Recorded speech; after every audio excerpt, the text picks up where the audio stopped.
कर्म करो और फल की इच्छा ना करो, तो फिर कर्म ही क्यों करो।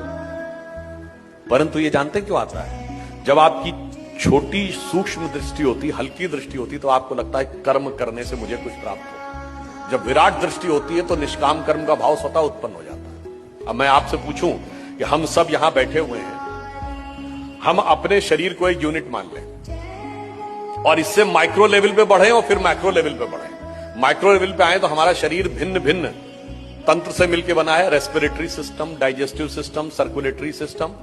हमारी इच्छा से चल रहा है क्या? अपने सिस्टम से चल रहा है।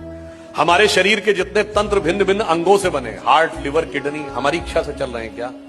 अपने नियम से चल रहे हैं। उसके अंदर जितने भी टिश्यूज हैं वो हमारे सिस्टम से, हमारी इच्छा से चल रहे हैं? नहीं। उसके अंदर सेल्स के अंदर प्रोटोप्लाज्म के अंदर होने वाले chemical reactions, cellular microbiological reactions, उसके अंदर बनने वाले मॉलिक्यूल्स एटम्स के साथ डिस्ट्रीब्यूट होकर, और एटम के अंदर एक इलेक्ट्रॉन और उसके तरफ चारों तरफ घूमते प्रोटॉन, इसमें से कौन हमारी इच्छा से चल रहा है? हमारी इच्छा से तो नहीं चल रहा है। अब आइए आप विराट पे, हम खड़े हैं, इस धरती पे खड़े हैं। धरती का इकोलॉजिकल सिस्टम हमारी इच्छा से चल रहा है। धरती अपनी एक्सिस पे घूम रही है, वो सूर्य के चारों तरफ घूम रही है। सूर्य गैलेक्सी, मिल्की वे उसके सेंटर पे घूम रहा है। बिग बैंग तक आप मल्टी यूनिवर्स तक चले जाइए, हमारी इच्छा से है क्या? नहीं।